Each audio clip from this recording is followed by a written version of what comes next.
Jadi waktu lagi buka Twitter tadi gua nemu berita yang agak bikin kaget ya, yaitu pertambahan PPN 12%.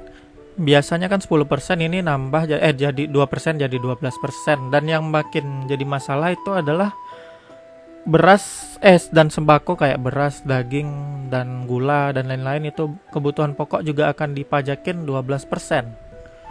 Waduh, ngeri ya.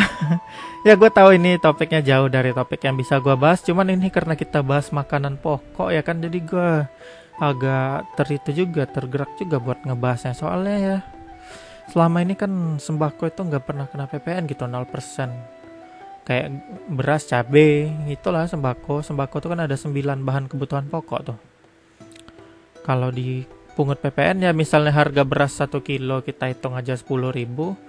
Kalau dia misalnya jadi diterapin PPN 12%, berarti harga 1 kilonya 11.200. Dan itu juga buat yang lain juga bakal naik. Ini rancangan sih, tapi mudah-mudahan aja nggak diterapin sih. Gue takut kalau diterapin. Yang bikin gue takut itu gue kasihan gitu sama generasi yang sekarang masih SMP, masih SD. Nanti kedepannya mereka harus menanggung beban yang makin berat ya kan.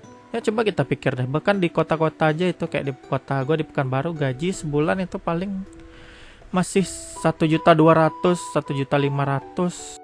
Itu buat kerja-kerja kasual kayak jaga toko, terus rumah makan dan lain-lain ya.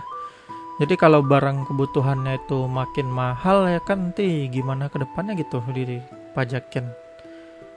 Ya gue bukan tipikal pengkritik pemerintah sih, cuman ngebayangin bahan pokok dipajakin itu ngeri banget. Kalau kayak PPN yang biasa nambah 2% masih oke lah ya kan. Paling nanti kalau kita top up game atau beli pulsa itu biaya pajaknya nambah 2%. Biasanya 10% jadi 12%, it's fine, masih oke lah.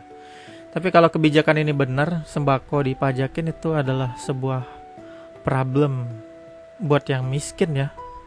Iya serius. Jadi itu aja yang bisa gue bahas ya. Mudah-mudahan aja kebijakannya, kita sama-sama doa ya kan, gak terlalu berdampak buruk bagi kita di masa depan nanti. Dan semoga aja orang-orang tua kita itu dilancarkan pekerjaannya ya kan.